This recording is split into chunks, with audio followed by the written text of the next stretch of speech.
In the 1997 film, Good Will Hunting, Matt Damon plays a young genius named Will Hunting who's working as a janitor at MIT. At one point, he's required to see a therapist. It's played by Robin Williams. Williams sees the huge potential in Will Hunting, and to open the young man's eyes to a deeper understanding of reality, the therapist suggests that Will read Howard Zinn's book, A People's History of the United States, and he promises it will blow your mind. Now, Matt Damon's character may have needed an introduction to Howard Zinn, but Matt Damon didn't. Damon actually grew up living next door to Howard Zinn, and Matt Damon volunteered to be the voice on the recorded version of that famous book. I've met a lot of famous people in my life, but I treasure the memory of hearing Howard Zinn in person, first at Missouri State, then at Drury, and finally at Harvard, where I had a chance to have a brief private conversation with him. When we started this church in 2008, the first group study we did was of Howard Zinn's book. And we spent, it felt like about a year. David Adams was leading it. Was it 9 months, 10 months, something like that, that we spent carefully reading this book to ground our shared life as a church in the painful reality of the nation that we have inherited. Zinn actually died while we were still reading his book. The progressive movement doesn't have a canon of saints, but if we ever do, I want to put Howard Zinn's name in nomination. If, as I have suggested, the mission of the church is to speak the truth to power, then you just don't find a better example of someone doing that than Howard Zinn. I've been saying that there are four primary reasons, primary arenas of concern for the progressive church in the 21st century. The first is poverty and social justice. The second is eliminating racism and prejudice. The third is a renewed concern for the caring of the environment. But the fourth has to do with advocating for peaceful resolution of international problems and the intentional avoidance of warfare. For centuries, any religious conversation about a just cause for war begins with the thinking of St. Augustine as it was formalized by St. Thomas à Kempis. Now, it's always unfair to try to condense the thinking of either of these two intellectual giants of church history into a brief synopsis. But for the sake of time, I'm going to do it anyway, because neither Augustine or Aquinas are here to stop me. But trust me, if they were, they would stop me.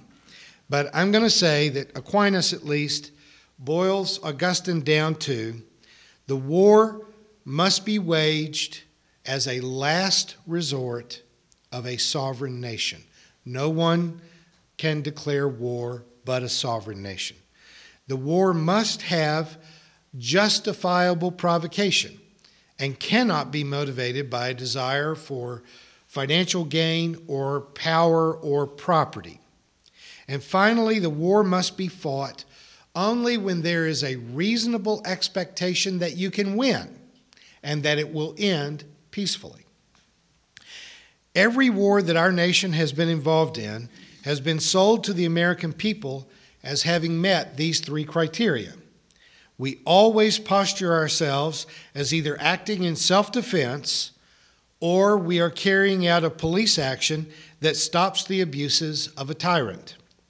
The particular genius of Howard Zinn is in taking a serious historical look at those claims and helping us to see, I don't know how else to say it, but helping us to see that our government has lied to us over and over again and has manipulated us into being willing to participate in a war that we should have stayed out of. In his last major address, quoted above, and thank you, Bob, for reading that, Howard Zinn talks about the use of the belief in a kind of holy war to gain public approval or at least acquiescence to our modern military adventures. He describes the American Revolutionary War, the Civil War, and World War II as being America's holy wars whose virtue is above being questioned. And then he goes on to question them to help us to reframe our memory of each of those three wars. Because we use those holy wars to justify subsequent wars by comparing our current circumstances to those circumstances. You remember when the Reagan administration wanted to support the Nicaraguan Contras, the Contras were an army that had been rousted and sent away, and so they gathered up in a neighboring nation, and this was the army of the Somoza family, a dictator. But we renamed them freedom fighters. We compared them to people in the Revolutionary War to justify sending the murderous army of a dictator back in to take over the government of Nicaragua. We've done the same sort of thing by comparing Saddam Hussein or Manuel Noriega or anyone else that used to be on the CIA payroll that we don't want to pay anymore. We say they're like Hitler. But you bring up Adolf Hitler or the Nazis and you try to compare whoever we don't like now to that level of evil to justify attacking them. Zinn points out that, the Revolutionary War gave us independence from Great Britain, but was that war really fought for equality and freedom and independence? It sure wasn't for the black slaves. It wasn't for indentured servants. It wasn't for women, and it wasn't for the landless poor. Even a political genius like Thomas Jefferson suggested that people that don't own land shouldn't even be allowed to vote. It was a revolution to change British aristocracy for American aristocracy. The Declaration of Independence is full of high-sounding ideals about equality and liberty, but the Constitution is a document that establishes a white male aristocracy. That's what we got. And yes, slavery was ended by the Civil War, but was the war really fought to give American blacks liberty and equality? Did they get it? At the end of the Civil War, did blacks have liberty and equality and freedom?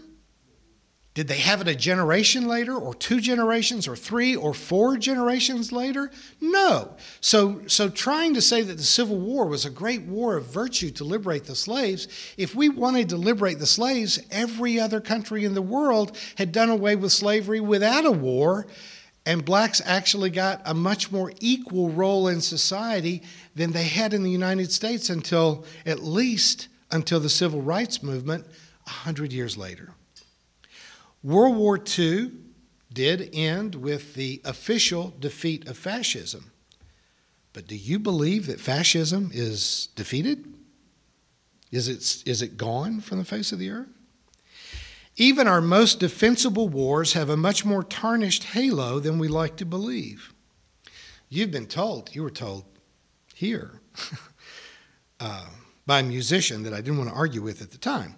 You were told that we dropped the atomic bombs on Japan to avoid the greater casualties that we would have experienced by having to invade Japan. That is not true. We had killed 100,000 Japanese in Tokyo with conventional bombs just a month before we dropped the atomic bombs. And you all probably didn't even know that. I'm not trying to be arrogant about this, but it's something that we don't even discuss. We were capable of wiping out cities without using atomic or nuclear weapons. No one ever talks about that fact. Japan was defeated. We were just off their shores dropping conventional bombs on their cities. We did not have to use atomic bombs. We dropped the atomic bombs to show the Soviets that we had them and that we had the will to use them against them. But if you want to just show somebody something, you drop it on someone that doesn't have the ability to defend themselves. We didn't want to drop it on the Soviets, but we wanted to show the Soviets that we had it. Just like the decision to invade Iraq. If you feel like you need to invade a country, Pick one that you've done away with their Navy and their Air Force and most of their heavy armament for a decade before you invade them. That's the country that I want to invade, one that can't defend itself. We killed 600,000 Germans with conventional bombs, 100,000 of whom died in a single night in Dresden. Were all of the residents in Dresden Nazis? Who did we kill in Dresden? The women, the children, the elderly? Were they supporting Hitler?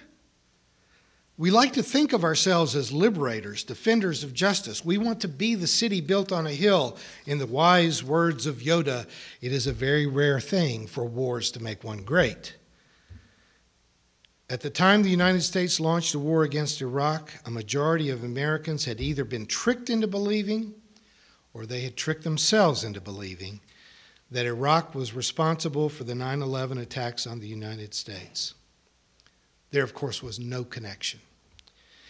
Nor were there any weapons of mass destruction, as our weapons inspectors on the ground in Iraq had repeatedly told the Bush administration that there were no weapons of mass destruction.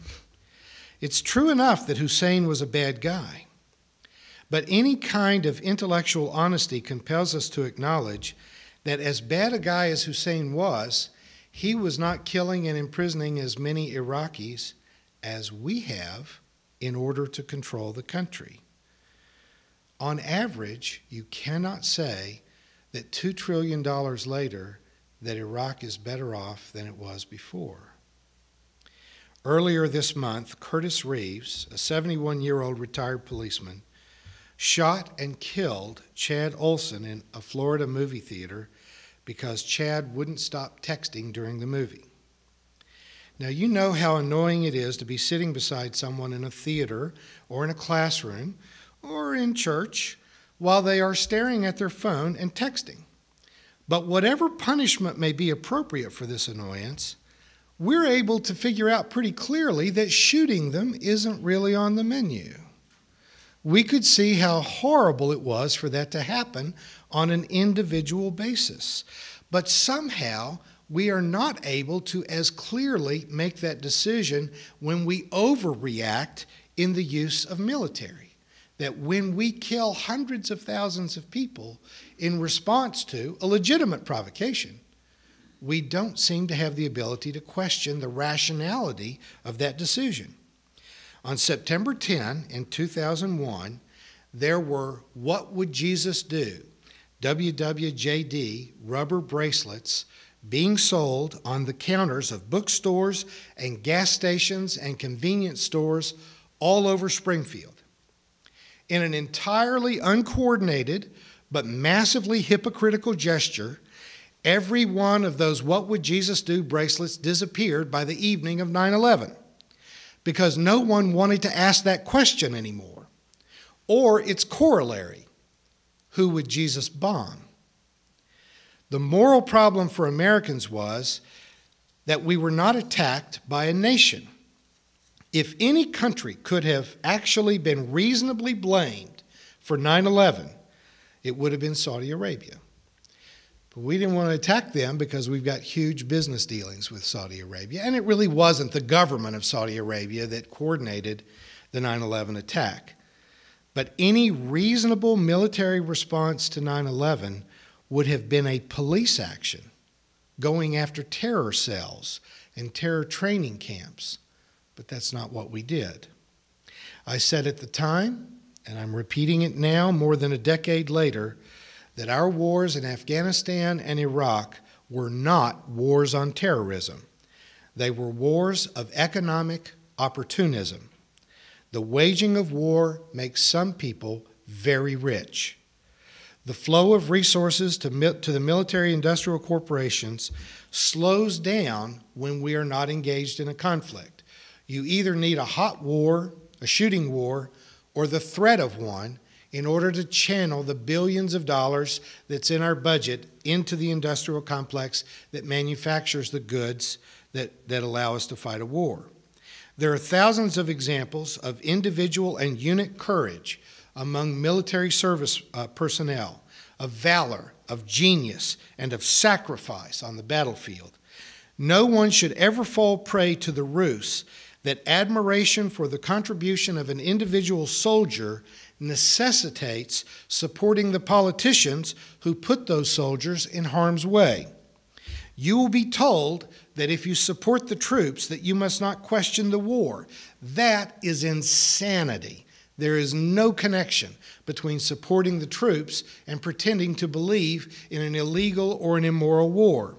Sure, if I lost a loved one on the battlefield, or if I'd left my legs or my sanity in a foreign country, then you would want to believe that that sacrifice was made in the defense of freedom. Who wouldn't want his or her personal loss to be honored with such accolades? But wanting it doesn't change the facts. We were not threatened by either Iraq or Afghanistan in any way that we are not more threatened by them now. The inconvenient truth is that most wars are an economic scam. We are told that the proceeds that the oil fields in Iraq would finance our entire invasion of Iraq, and that it would not cost us anything. Already, nearly $200 billion in contracts have been given to the corporations that are involved in Iraq in rebuilding what we blew up, the largest winner of which was Dick Cheney's former employer, Halliburton. Some of the very sober estimates place the actual eventual cost, once we have paid out benefits to the wounded and survivors, that these two wars will cost the United States over $2 trillion. Did we then, with this huge expenditure of human life, financial and natural resources, bring an end to the threat of terrorism? Are you safer today than you were in 2001? Again, in any honest estimate, we did not put a dent in terrorism. We have succeeded in aggravating the problem and virtually assuring ourselves of future terrorist strikes for the rest of the natural lives of everyone in this sanctuary. Probably every peace advocate in the world knows by heart the warnings given by President Dwight Eisenhower against the threat of our own military-industrial complex.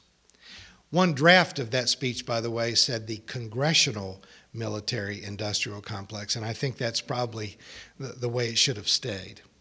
Most of the time, people mistakenly put together pieces of two different speeches delivered by this five-star general who had become the President of the United States.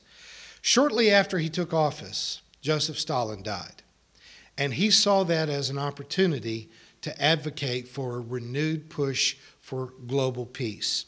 So he delivered a speech about the prospects for world peace in which he said, "Every gun that is made, every warship launched, every rocket fired signifies in the final sense a theft from those who hunger and are not fed, those who are cold and not clothed. This world in arms is not spending money alone. It is spending the sweat of its laborers, the genius of its scientists, the hopes of its children. The cost of one modern heavy bomber is this: a modern brick school in more than 30 cities. It is 2 electric power plants, each serving a town of 60,000. It is 2 fine, fully equipped hospitals. It is some 50 miles of concrete pavement. We pay for a single fighter with 500,000 bushels of wheat. We pay for a single destroyer with new homes that could have housed more than 8,000 people." Now, Eisenhower was no idealistic peacenik. He was a 5-star general. He was not advocating for either disarmament or pacifism, but he was pointing out that every dollar we spend on military hardware keeps us from spending that dollar on food, medicine, education, and housing. 8 years later, the president shocked the world by delivering a farewell speech that concentrated on a warning against the irrational military spending of a coalition between Congress and the corporations that build military hardware. He saw this threat growing larger during his presidency, and he couldn't stop it. He saw it, but he failed to fight it, and that was the warning in his farewell speech. But ever since Eisenhower, Republican and Democratic presidents have both found themselves incapable of reasonably curtailing the power of a Congress that is controlled by military-industrial interests. Now, where's the church been in the midst of all this? Who are our prophets now? There have been some, a few, that were of biblical stature. But for the most part, the Church of the United States has been as much of a silent partner to immoral and illegal wars as were the churches of Italy and Germany during World War II. Thomas Jefferson famously said, "In every country, in every age, the priest has been hostile to liberty. He is always in alliance with the despot, abating his abuses in return for protection of his own." The church is almost always in the hip pocket of whatever government is holding power. So here is what I have to say to the progressive church of the 21st century. Don't ever again play the part of a whore to a despot, a tyrant, or a lying chief executive. Don't ever do it again. Don't ever play dumb or remain indifferent during a time when someone is trying to sell our nation another war. And even more importantly, we must ask ourselves what peaceful measures can be taken to avoid the kinds of international hostilities that typically end up on a battlefield. Wars are rarely ideological in nature. They are almost always economic. Beyond all talk about radical Islam, communism, socialism, or fascism, there is simply poverty. The thing that would stabilize the world the most would be a war on poverty instead of a war on the poor. We currently deploy an army of around 200,000 people at a cost of between $1 and $2 million per soldier per year, depending upon where they are deployed. We deploy this army, we say, to help foster global peace and stability. But let's just imagine, just for conversation's sake, that we cut our military deployment by 75%, cut it down by 150,000 deployed troops, close all of the bases that are still open and occupied to fight World War II. Best I can tell, World War II is over. Pull back weapons that we never needed and will never use, and radically move our priorities away from the threat of violence and towards creating stability. Rather than deploying 200,000 soldiers, we could deploy nearly as many teachers, agricultural specialists, doctors, and engineers.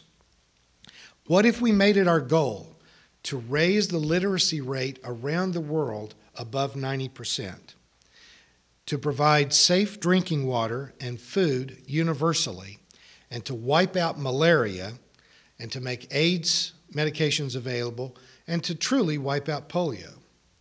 It is reasonable to suggest that we could accomplish all of these goals for about 1/4 of what we spend on the military, so that we could cut our military spending in half, transform the world into a stable and safe place, and still have the strongest military in the world for those times when nothing can be done but to take military action. There are always people who get very rich off of wars, and so the proposals I have just enumerated would not be popular on Wall Street or on Capitol Hill. But if these proposals cannot find traction in churches, synagogues, and mosques, then religion really is just a fraud. The program I'm suggesting of diverting military resources to medicine, education, agriculture, and infrastructure is not only workable, not even capable of creating global stability and peace in less time than we've had troops in Afghanistan, but quite frankly, we would have to be crazy not to do it. Amen.